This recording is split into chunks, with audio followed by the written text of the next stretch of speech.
Graça e paz. Amém? Amém. A primeira pregação que eu fiz em Curitiba, na minha juventude, isso deve ter, não sei, eu fui para Curitiba em 81, talvez em 84, 85 eu partilhei isso. Já deve ter então aí, quantos anos? 84? Quase 20 anos. Eu fui tomado por um texto naquela ocasião que dizia, o texto diz assim: o mistério que estivera oculto dos séculos e das gerações, agora todavia se manifestou aos seus santos, a saber, Cristo em vós, a esperança da glória. Quando a Bíblia fala de mistério, a Bíblia está falando de algo oculto. O mistério que estivera oculto, aquilo que não foi revelado dos séculos e das gerações anteriores, agora todavia se manifestou. Isto é, Cristo em vós. E possivelmente, se eu fosse partilhar esse texto hoje, ele vai ter uma riqueza muito maior do que teve naquela ocasião. Eu gostaria de começar com esse texto, citando esse texto, porque hoje nós vamos entender como é que Deus governa os justos e os injustos, os crentes e os ímpios. Deus tem uma maneira de agir com os crentes e Deus tem uma outra maneira de agir com os descrentes, com os ímpios. Deus governa tanto os crentes quanto governa os descrentes. Só que antes de nós falarmos sobre como Deus governa o crente e o descrente, é importante nós começarmos a fazer algumas perguntas. Por que Deus permitiu que o homem caísse? Ele sabia de antemão que o homem cairia? Ele sabia apenas por presciência ou ele sabia porque ele havia decretado que assim seria? Deus conhecia o que ia acontecer, se conhecia, se determinou, porque ele permitiu que o acontecesse. Por que Deus não deixou Adão na inocência? Porque Deus podia ter deixado Adão na inocência.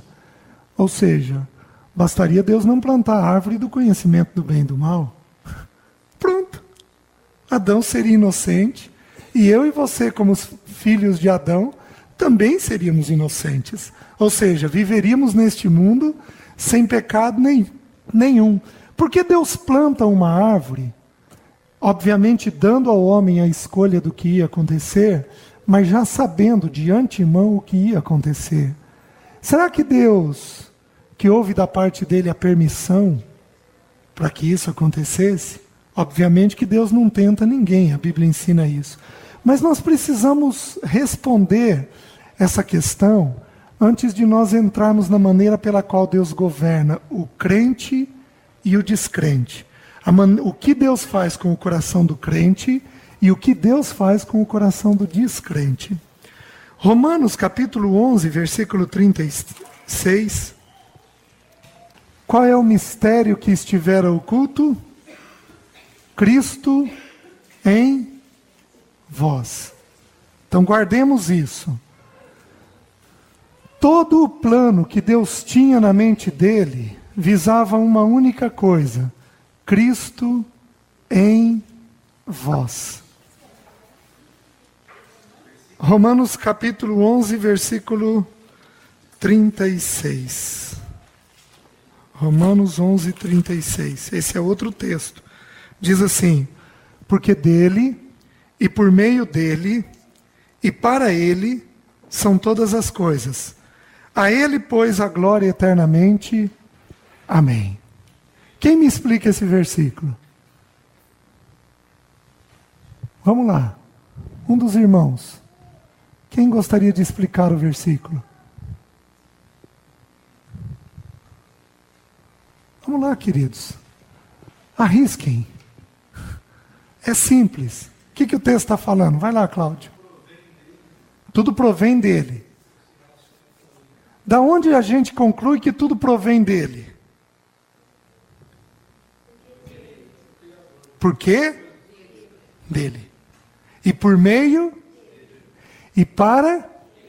Ou seja, dá para eu concluir que Deus tem um plano?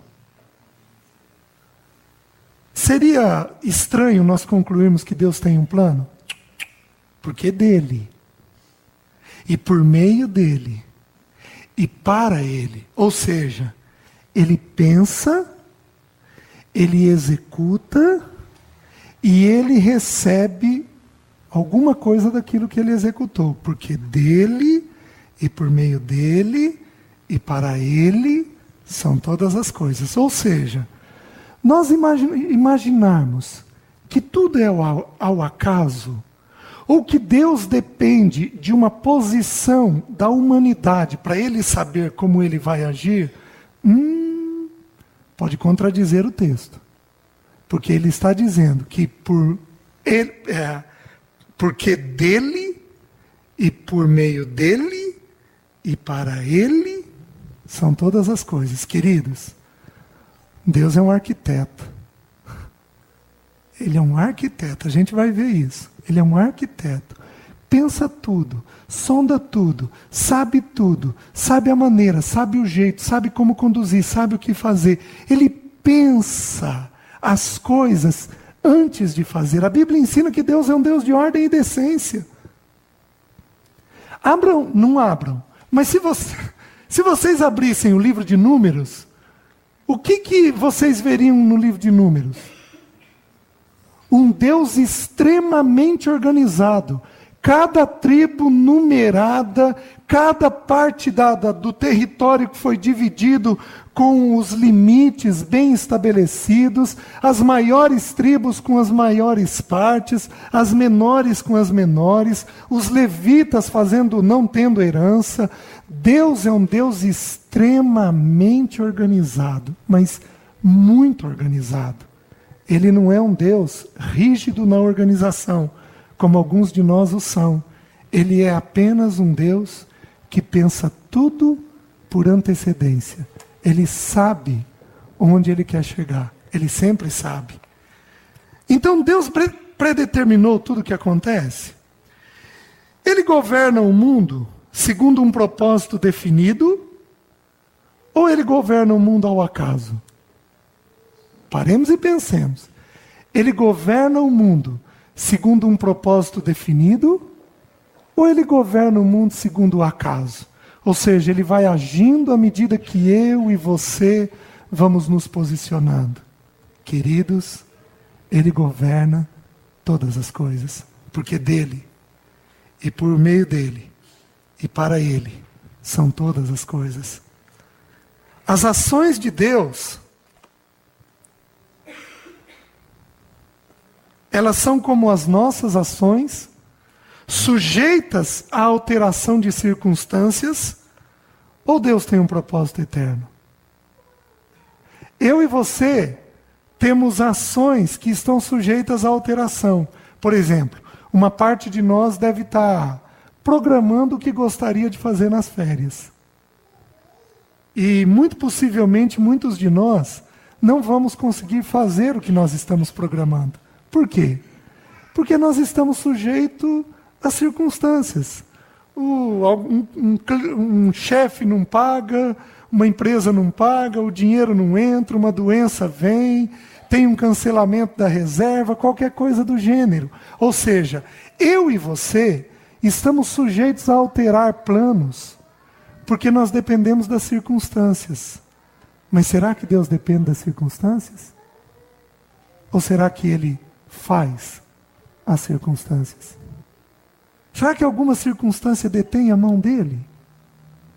Ou será que ele faz a circunstância segundo o desígnio que ele tem?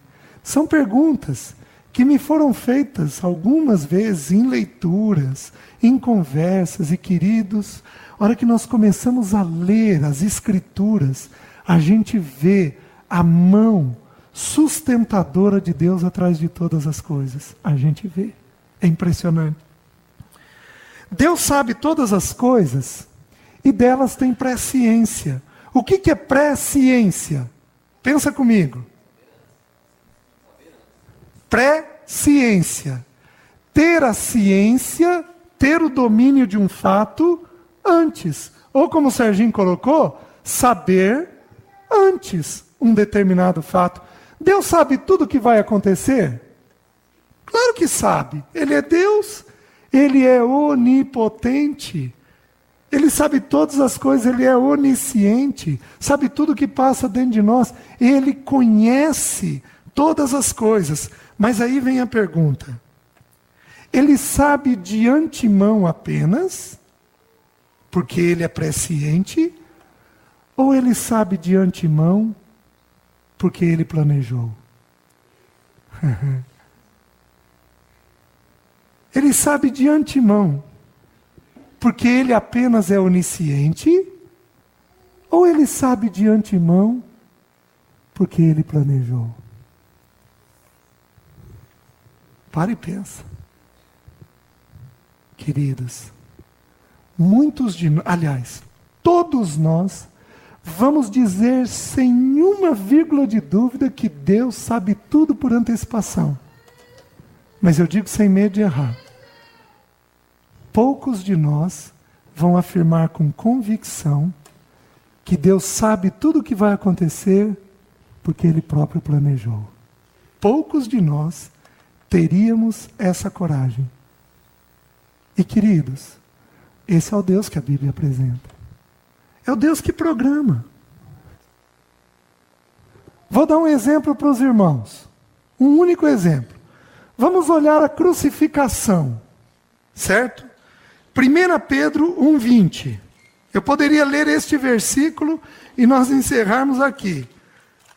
Vejam 1 Pedro 1,20. O versículo 18 diz assim: sabendo que não foi mediante coisas corruptíveis, como prata ou ouro, que fostes resgatados do vosso fútil procedimento, que vossos pais vos legaram, mas pelo precioso sangue, como de cordeiro. Os irmãos estão lá, 1 Pedro 1,19 agora. Mas pelo precioso sangue, como de cordeiro, sem defeito e sem mácula, o sangue de Cristo. Vejam o 20. Conhecido com efeito antes da fundação do mundo, porém manifestado no fim dos tempos por amor de vós. Então pensem comigo.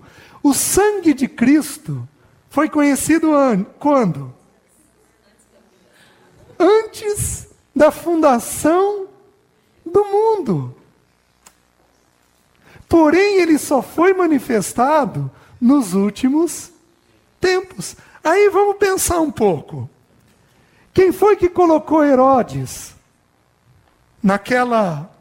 Quem foi que colocou Herodes como rei no período em que Jesus nasceu? Claro que foi Deus. Quem foi que colocou Quem coloca os discípulos naquela ocasião? Queridos, Deus. Porque Ele tinha pré-ordenado tudo. Vou mais longe ainda. Porque na ocasião que Jesus nasceu, o povo era dominado por Roma. Vou dar algumas respostas. Roma pavimentou todas as estradas. O que era necessário para a propagação do Evangelho? Estradas. Muitas estradas. Roma trouxe, como ele era um império, trouxe todo um arsenal de guerra, e com a guerra traz todo um arsenal de comércio. Com o comércio, o que vem? Povos de todos os lugares. Por que Jesus não nasceu 500 anos antes de Roma dominar o povo? Porque no plano de Deus, Jesus viria e o Evangelho deveria ser propagado. Oh, queridos, ou a gente sabe que há um plano pré-organizado, pré-ordenado, ou simplesmente dá desespero ao olharmos para a nossa vida. Conhecido com efeito antes da fundação do mundo. Aí eu te pergunto, Deus olhou para você quando? De acordo com Efésios? Antes da fundação do mundo.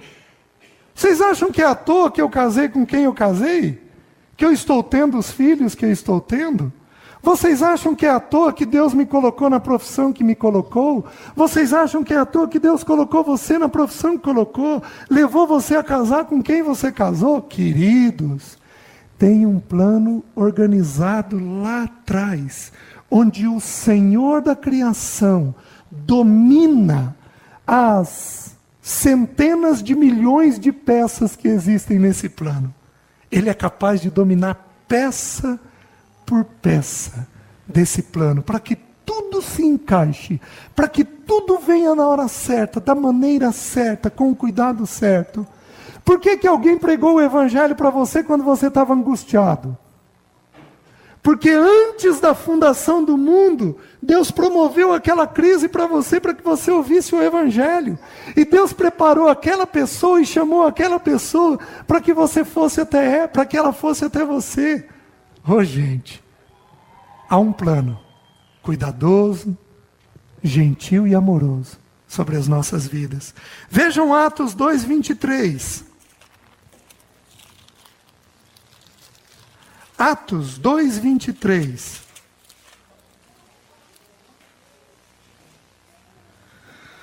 O 22 diz assim: varões israelitas, aqui é Pedro pregando, varões israelitas, essa pregação levou mais de 3.000 pessoas à conversão. Essa pregação de Pedro, uma pregação, se nós formos ler, possivelmente de 3 minutos, levou mais de 3.000 pessoas à conversão. Versículo 22.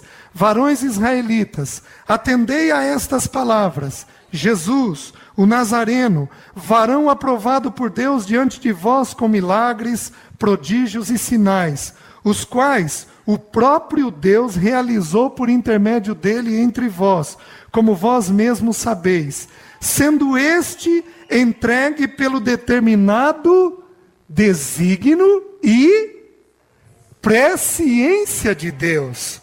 Vós o matastes, crucificando-o por mão de iníquos. Então pensem comigo.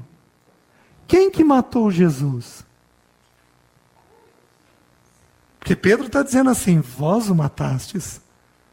Mas quem que entregou Jesus para a morte?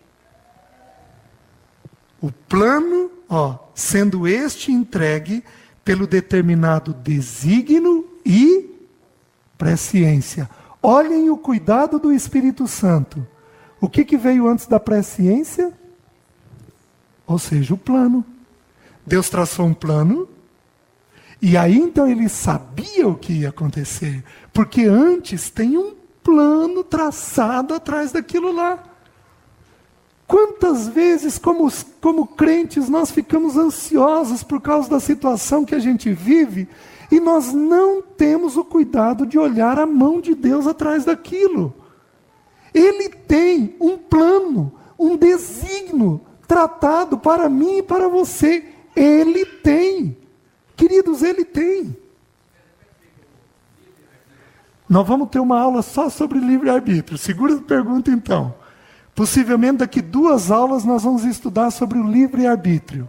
Ou seja, até onde o homem pode ir. Até onde o homem pode ir. Quero adiantar para vocês, este é o plano de Deus. Certo? Neste plano, eu e você podemos fazer isso daqui.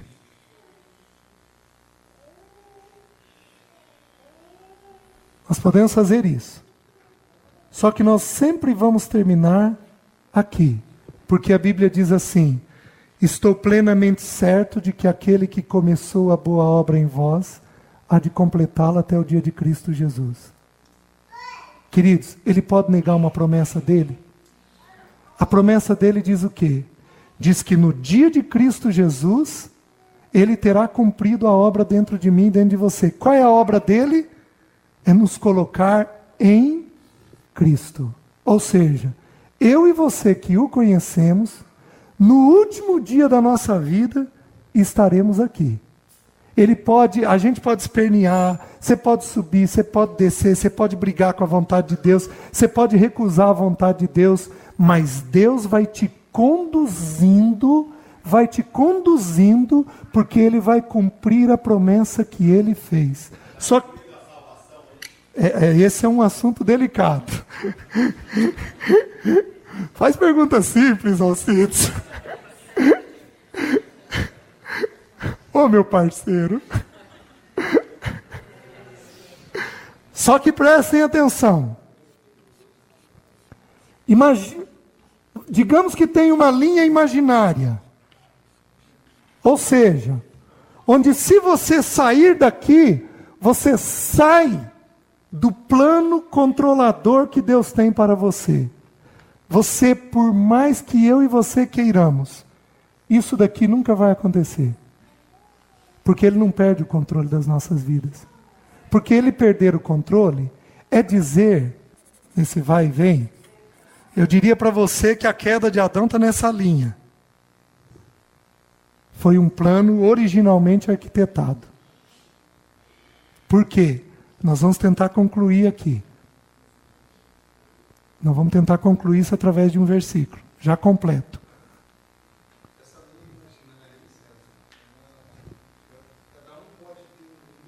Cada um de nós tem um limite.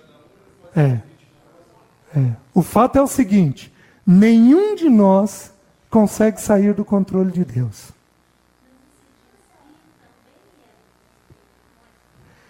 O pecado nunca é do plano dele, certo?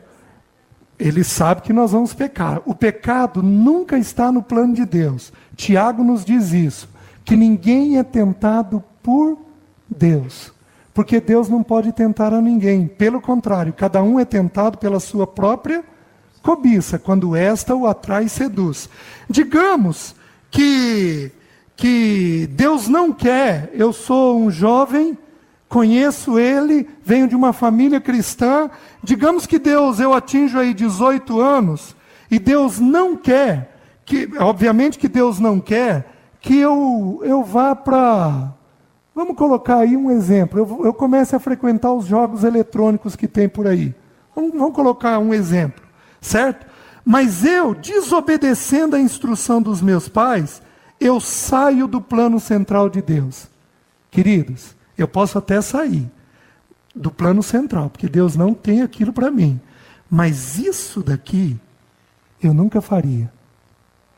Porque Deus não me deixaria correr risco. Porque há uma série de promessas sobre nós. Ou seja, os nossos filhos estão seguros em quem?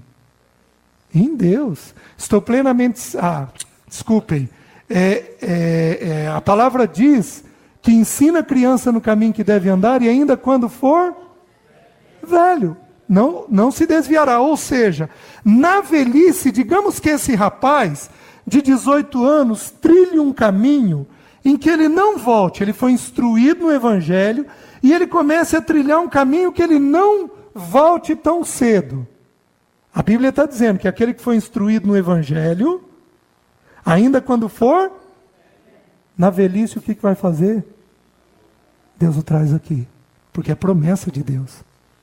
Estou plenamente certo de que aquele que começou a boa obra, há de completá-la até o dia de Cristo Jesus. Queridos, o que nos falta é conhecer a palavra. Porque à medida que nós o conhecemos, o nosso coração vai descansando e sossegando nele. Diz, meu irmão. É o Rafael.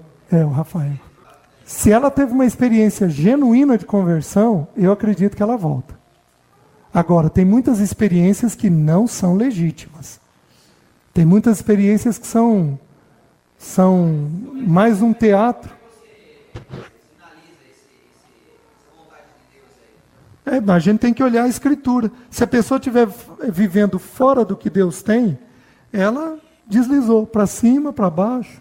Você está me entendendo? A gente tem que ir olhando pela Escritura, se está em conformidade ou não com a vontade de Deus. Você me entendeu? A Escritura tem que ser o referencial. Tem coisas que a Bíblia não diz com clareza. Por exemplo, a Bíblia diz com clareza com quem que você ia casar? Não. Só diz que não podia ser em julgo desigual. Então, se uma pessoa casa em julgo desigual, é óbvio que ela está fora da vontade de Deus. Mas se ela casa com uma pessoa num julgo igual, mas de alguma forma, que é um exemplo complicado. Se os pais não derem aprovação, também diria para você que não... A pessoa é crescida, tem seus 30 anos de idade, se casa com um crente meia boca. Dois crentes meia boca. Se casa com um crente meia boca, certo? Ela está fora da vontade de Deus? Meia boca? Puxa vida. Quer dizer que dá para fazer meia vontade de Deus? Então é difícil responder. Você está me entendendo? Ela é adulta, ela é crescida, é num julgo igual. Então eu diria para você que a gente pode incluir essa situação, por exemplo, naquele versículo: tudo me é lícito, mas nem tudo me convém. Casar com um crente meia boca tem seus riscos. E grandes riscos, por sinal. Né? Então pode ser um desvio pequeno, mas pode ser um desvio. Eu particularmente acredito que o plano de Deus nas nossas vidas começa antes da fundação do mundo, de acordo com Efésios. Ou seja, Deus arquiteta e pensa a vida da gente, e o plano dele, ele está nos controlando desde o momento que nós nascemos. Eu particularmente acredito nisso. Eu não acredito que nós somos obra do acaso. Espera aí só um pouquinho, Antônio Carlos. Vai.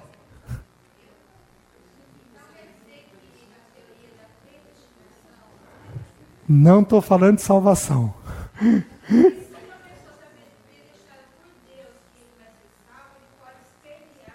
Queridos, não... Vamos fazer um combinado? Queridos, vamos fazer um combinado. Nós vamos falar de soberania de Deus sem falar da soberania de Deus na salvação. Pode ser? Não, mas vamos imaginar então que a pessoa aqui está salva. A partir do momento que iniciou a salvação na vida dela. Tudo bem, então vamos considerar a partir desse momento. Então, a partir do momento da salvação, como é que vale a soberania de Deus? Pode ser?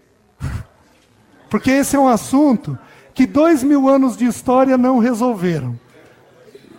Nós não vamos resolver ele aqui agora, né? Antônio Carlos. Já vi que eu não vou dar minha aula hoje, né?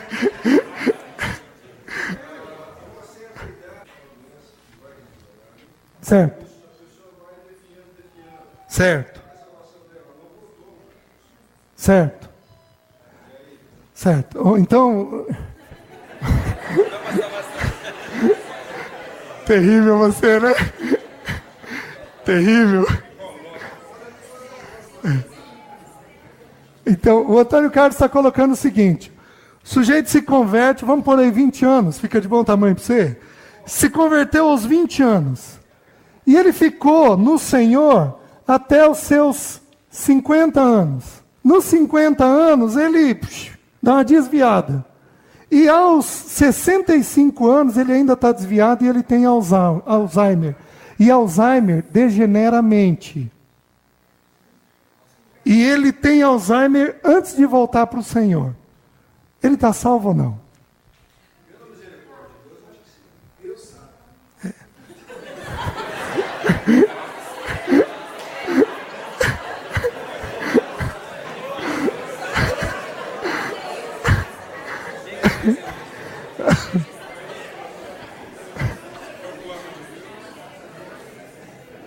Queridos, não, ele é terrível. Depois eu me acerto com ele lá fora. A única resposta que cabe aqui é do irmão Paulo. Porque ele é o único, Deus é o único que pode julgar os corações. Deus pode chamar à existência coisas que não existem. Deus pode chamar a memória, a vida de Cristo numa pessoa que não tem memória? Pode. Ele é poderoso para isso. Ou seja, Deus é o único que sabe. Eu diria para vocês, sem muito medo de errar, o seguinte: ele se converteu aos 20. Digamos que ele veio de uma família cristã, onde os pais instruíram de forma correta. Eu diria, sem muito medo de errar, que ele morre em Cristo, por causa da promessa que tem sobre ele, que pesa sobre ele. Deus não tem neto. Está bem lembrado, né? Deus não tem neto, mas há uma promessa de que se a gente instrui na maneira que o filho deve viver, ainda quando for velho, ele não se desvia.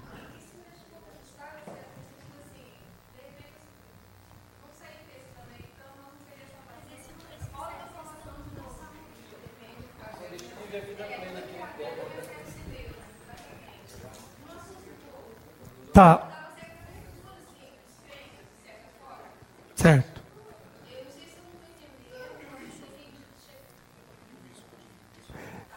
Queridos, a Vilma está trazendo o seguinte: assusta um pouco. Será que isso não abre a possibilidade das pessoas quererem pecar? Um evangelho desse? Abre.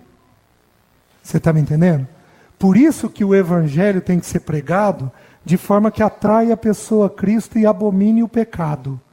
Porque se a gente só pregar isso daqui, sem pregar santificação, paixão por Cristo, evangelismo, compromisso com missões e todas essas coisas, nós geramos um povo muito mal acostumado.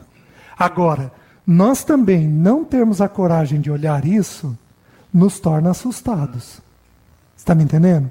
Nós incorremos no risco de cair numa prisão aí em que eu fico ansioso, tenso, agitado o tempo todo por não saber aquilo que vai acontecer com os meus.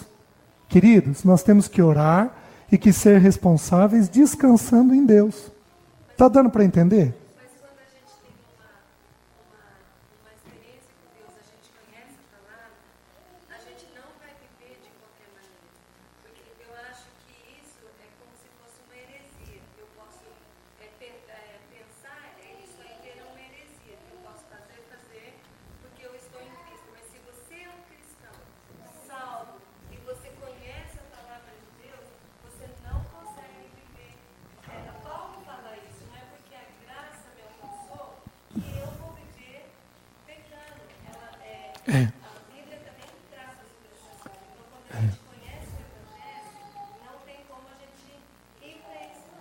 Romanos 6,1 é um texto que a Alessi citou.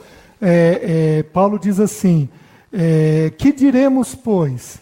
Permaneceremos em pecado para que seja a graça mais abundante? Porque Paulo está dizendo o seguinte, que a graça veio por causa do pecado. Então alguns romanos estavam perguntando: bom, Paulo, se a graça veio por causa do pecado, então eu vou pecar. Porque quanto mais eu pecar, mais graça virá. É um raciocínio parecido com esse que te assusta.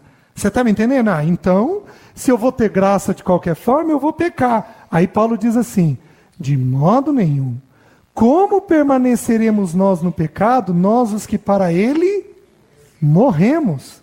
Então, como é que a gente sabe que uma pessoa de fato se converteu? Porque ela abandona o pecado. Ou pelo menos a prática do pecado.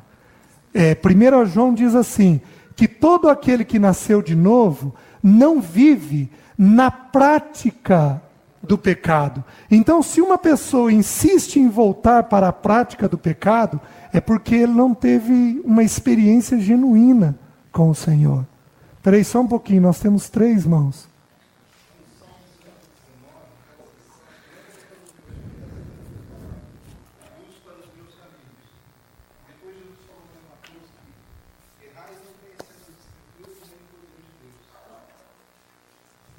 Certo.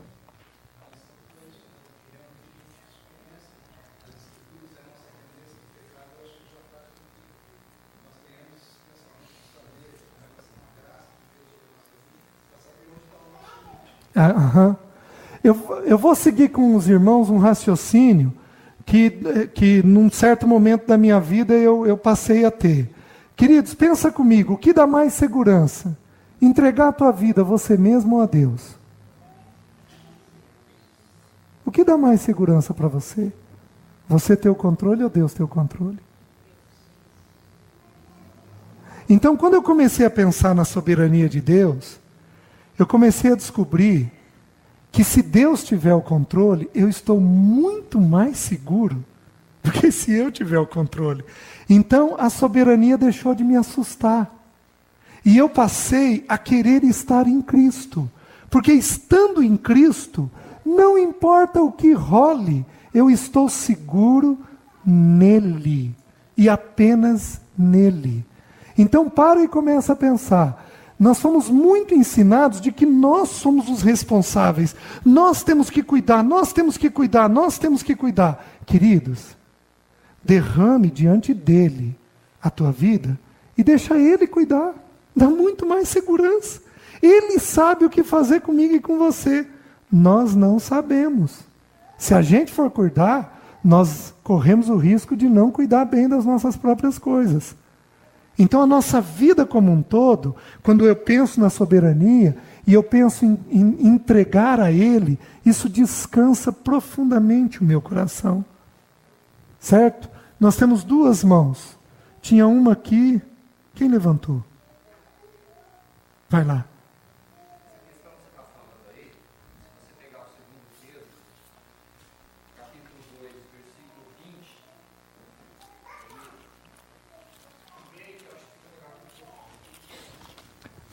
Segunda Pedro 2:20. 2:20.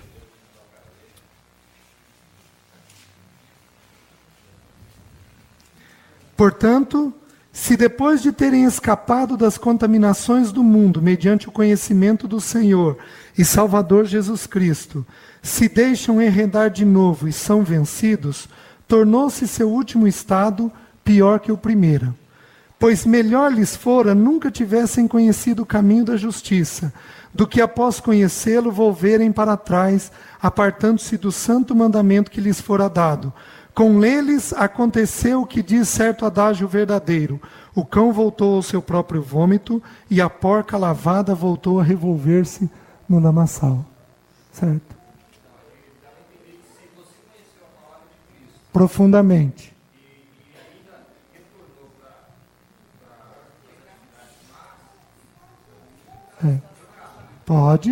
Podemos sair de Cristo. Hebreus 6, Hebreus 10 ensina a mesma coisa. Podemos sair de Cristo. Cada situação tem que ser uma situação considerada, né? Cada situação. Segundo aos Coríntios 3:5.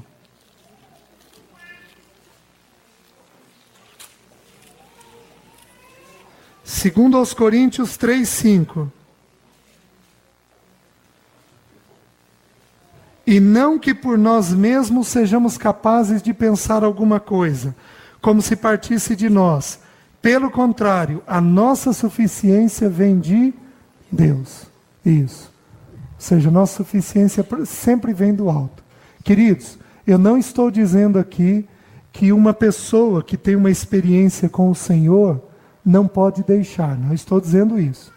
Eu estou dizendo que todos aqueles que genuinamente se converteram aqui ao Senhor, no final da sua vida estarão em Cristo.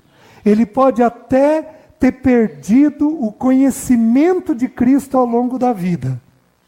Porque toda vez que eu desobedeço, eu estou perdendo conhecer a Cristo. Mas eu terminaria minha vida firmado em Cristo. Está dando para entender? Vamos mais.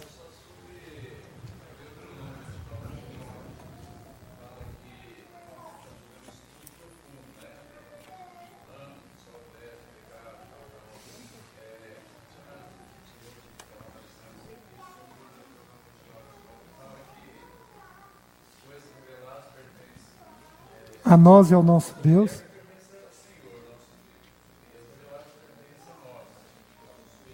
Aham.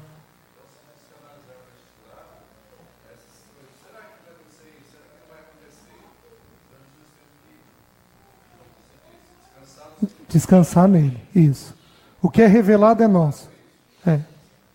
Amém. Atos 15, 18.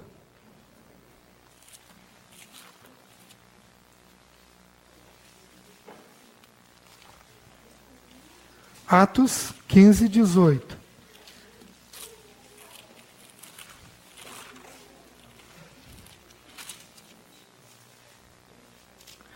Diz o Senhor que faz estas coisas conhecidas desde séculos. Ou seja, Ele tem um plano firmado nos séculos anteriores? Ele tem.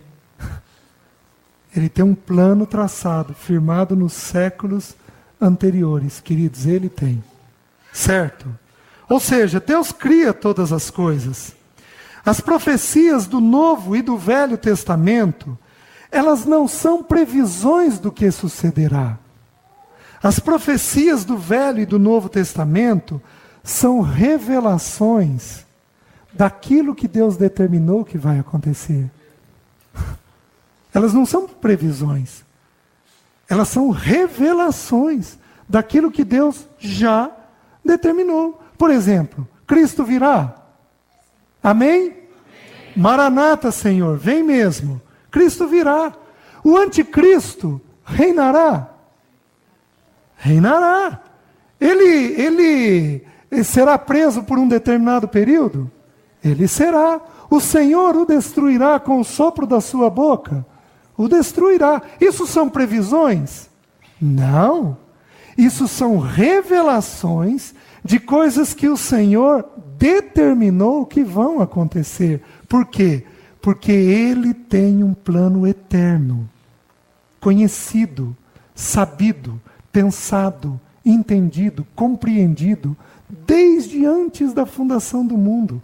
Como nós lemos lá em Atos, que o Senhor, pelo seu desígnio e presciência, entregou Cristo. Quando foi que o Senhor entregou Cristo? Foi na cruz do Calvário? Antes da fundação do mundo.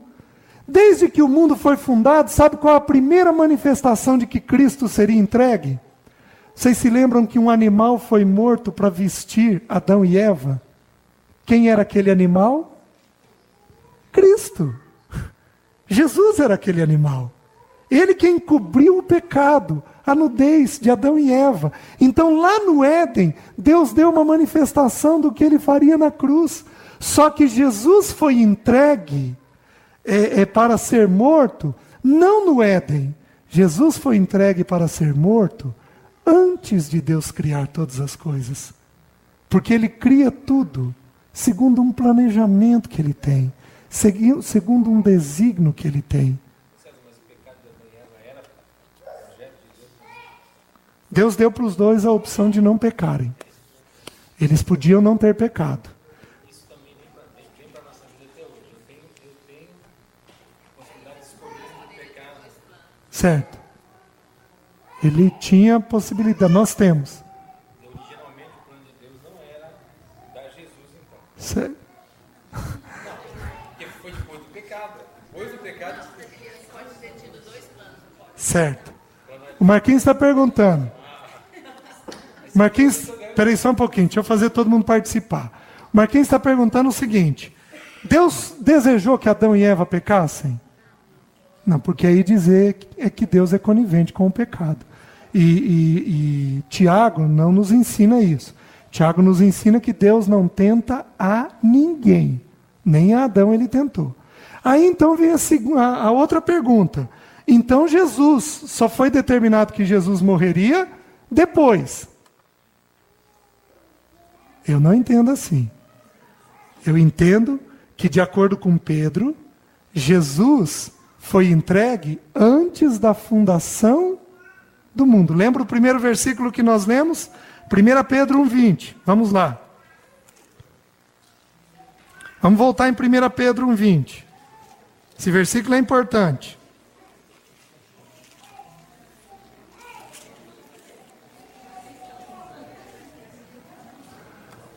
Está dando nó ou não?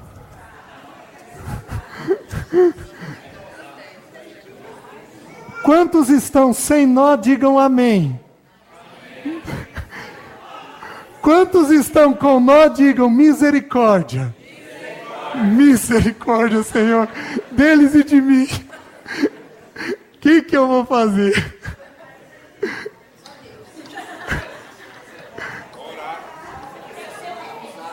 Oi? Usar?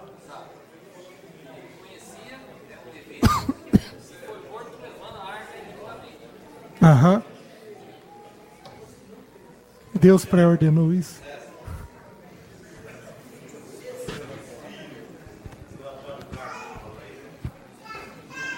Queridos,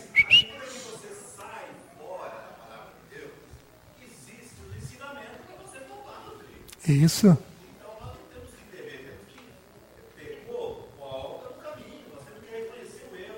E voltar. Isso sempre vai acontecendo. Deus cerca o nosso caminho.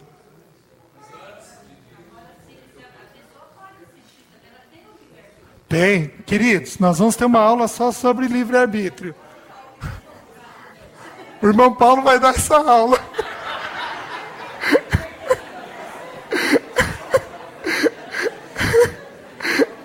Não sei porquê, mas eu estarei viajando nesse dia.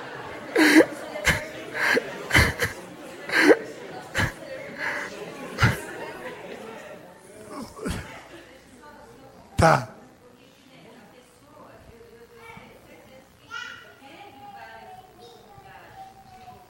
Aham. Certo.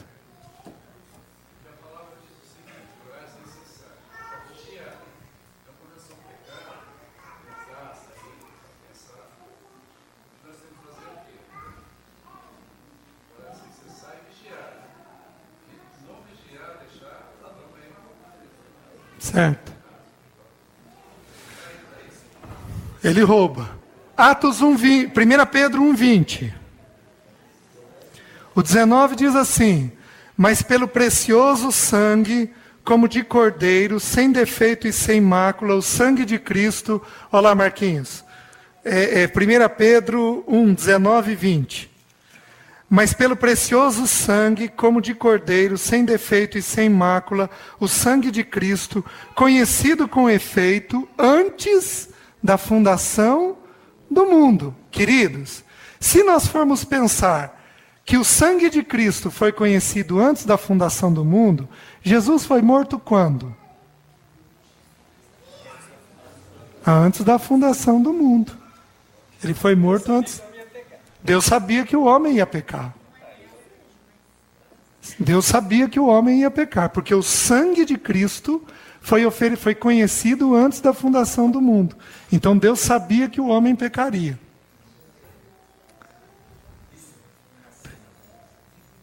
Essa queda de Adão aí, responde aqui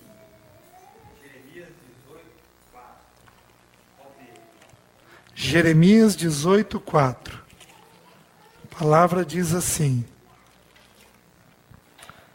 como o vaso que o oleiro fazia de barro se lhe estragou na mão, tornou a fazer dele outro vaso, segundo bem lhe pareceu.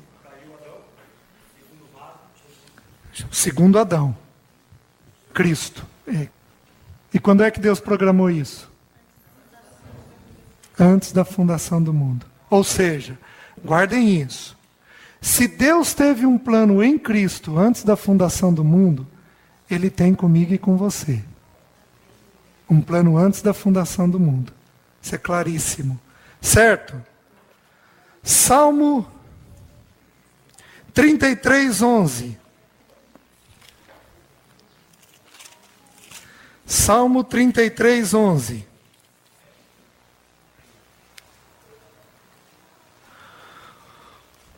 O conselho do Senhor dura para sempre, os desígnios do seu coração por todas as gerações. Ou seja, Ele tem desígnios que duram as gerações. Isso nos revela que Ele tem um plano eterno. Vejam, Isaías 46. Isaías capítulo 46. versículo 9 e 10. Isaías 46, versículos 9 e 10. Lembrai-vos das coisas passadas da antiguidade, que eu sou Deus e não há outro. Eu sou Deus e não há outro semelhante a mim, que desde o princípio anuncio o que há de acontecer, e desde a antiguidade as coisas que ainda não sucederam, que digo, o meu conselho permanecerá de pé, farei toda a minha vontade. Então vocês veem que ele tem, anuncia o que há de acontecer, e desde a antiguidade as coisas que não sucederam.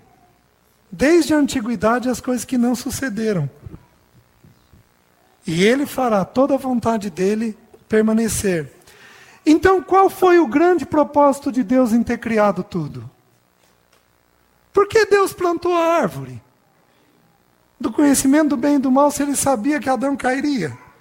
Qual é o motivo de Deus fazer isso? Queridos, tem que ecoar dentro de nós uma parte do versículo que diz assim: o Senhor fez todas as coisas para determinados fins. Ele fez tudo. E ele fez tudo para determinados fins. Ou seja, tem um fim específico em ele ter plantado aquela árvore. Tem um fim específico em ele ter permitido a queda de Adão. Tem um fim específico em ele ter entregue Cristo antes da fundação do mundo. Que fim é esse? Queridos, o fim é conhecermos a Cristo. Aqui eu coloco o versículo que eu iniciei. Colossenses.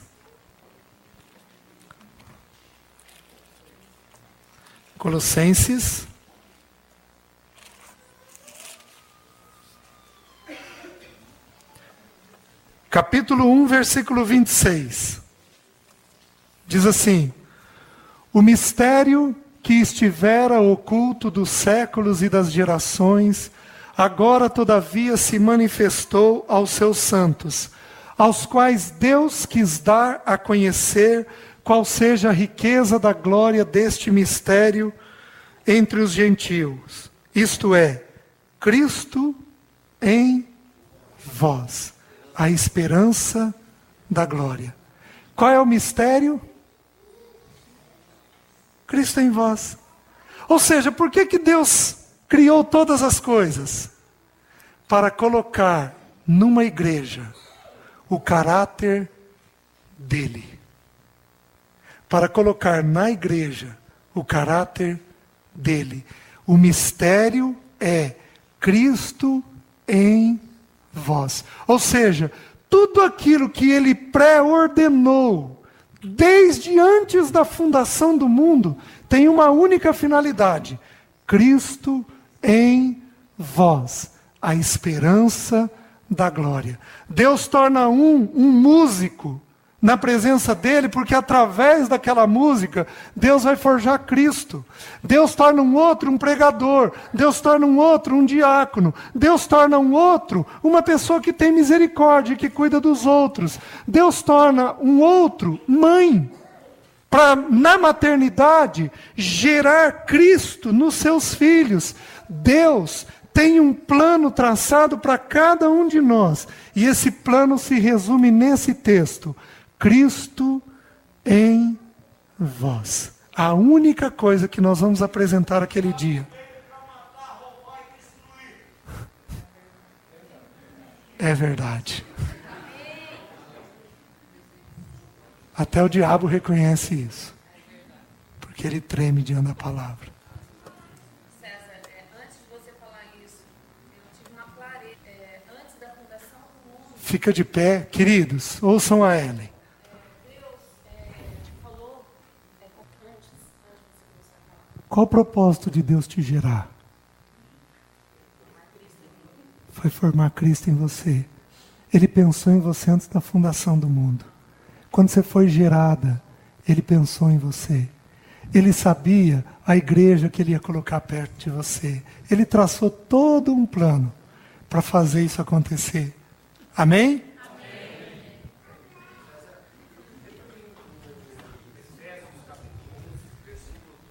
Efésios 1:3.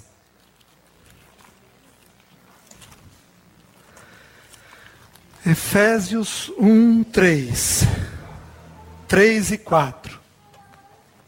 Bendito o Deus e Pai de nosso Senhor Jesus Cristo, que nos tem abençoado com toda sorte de bênçãos espirituais nas regiões celestiais em Cristo Jesus. Assim como nos escolheu nele, antes da fundação do mundo, para sermos santos e irrepreensíveis. E em amor nos predestinou para ele. Você foi pensada quando, Ellen? Não tem que adorar? Queridos, nós não temos que adorar? Queridos, você não é obra do acaso. Você não é obra do acaso. Ele pensou em mim e você antes da fundação do mundo. Nós não somos obra do acaso. Queridos, quando eu descobri isso, minha adoração passou a ser diferente diante de Deus. Porque eu vi que é Ele, que foi Ele, que Ele pensou em mim, como pensa em todos. Vai lá. Provérbios 20, 24.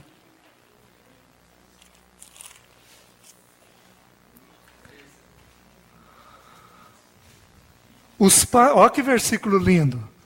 Os passos do homem são dirigidos pelo... Como, pois, poderá o homem entender o seu caminho? Aí eu pergunto, quem foi que dirigiu os passos da Ellen para ela poder receber o Evangelho? Queridos, ou nós sabemos que tem um plano pré-ordenado, ou a gente acha que é um acaso, apenas. Deus. Efésios 1:11. Olha que lindo. Nele digo, no qual fomos também feito heranças, predestinados segundo o propósito daquele que faz todas as coisas conforme o conselho da sua vontade, a fim de sermos para louvor da sua glória, nós os que de antemão esperamos em Cristo. Aleluia. Aleluia. Aleluia. Isso, para crer, é só o Espírito Santo para convencer, né? Porque um dia eu tentei explicar isso para uma pessoa que não crê em Deus, diz não acreditar em Deus, ela falou assim para mim, mas então Deus é um Deus bonachão, que fica brincando com todo mundo, né? Aí eu só falei assim para ele, ó, eu creio nesse Deus e vou orar para você crer também, porque só o Espírito Santo vai convencer. 1 Coríntios, Salete, diz assim, que o homem natural não entende as coisas espirituais, porque eles são loucura. As coisas espirituais só se discernem espiritualmente. E esse homem natural, ele já era predestinado a não conhecer Jesus. Ah, e nós estamos caindo na predestinação. Nós temos um contrato entre nós, que nós não falamos desse assunto. Eu vou voltar no próximo.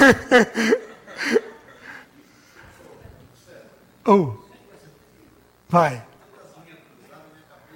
Tá. O Edgar disse que cruzou as linhas na cabeça dele.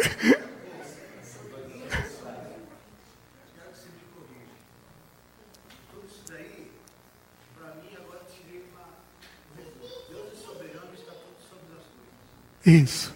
Ele é. Ele governa tudo. Porque dele, e por meio dele, e para ele, são todas as coisas. A ele, pois, a glória. Amém. Amém, queridos.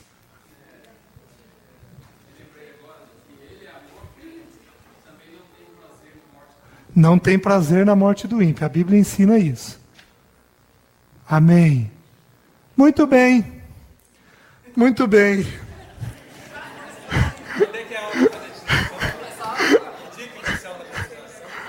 Muito bem. Salmo 85. Salmo 85, olha que lindo.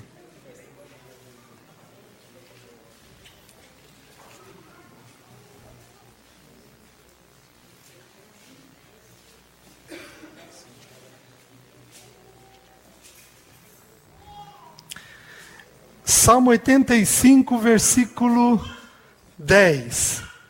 Encontraram-se a graça e a verdade, a justiça e a paz se beijaram. Olha que lindo. Encontraram-se a graça e a verdade, a justiça e a paz se beijaram. Querido, sabe o que quer dizer isso? Quer dizer que o que seria justo seria Deus matar eu e você por causa dos nossos pecados. Mas Cristo se fez justiça em nosso lugar. E quando Ele se fez justiça, veio sobre nós a paz. A justiça e a paz se beijaram. Por causa do sacrifício dele, eu e você temos paz hoje. A justiça e a paz se encontraram e se beijaram. Tem um outro texto que eu tentei achar antes de sair de casa, mas eu não consegui. Diz assim: a misericórdia e a paz, a misericórdia e a justiça andam de mãos dadas. A misericórdia e a justiça andam de mãos dadas. Por amor a nós, Cristo se fez justiça em meu e em seu lugar. Amém? Certo, eu fiz um terço da aula. Então, nós vamos ver nas aulas seguintes como é que Deus lida com os justos. Deus derrama sobre os justos um poder de vida, ele infunde, ele coloca uma influência de poder no justo, uma influência de orientação e uma influência de preservação. Ou seja, Deus dá vida, dá poder, dá orientação e dá preservação sobre os justos. Amém, queridos? Amém. Amém. Amém. Amém. Amém. Amém. Amém.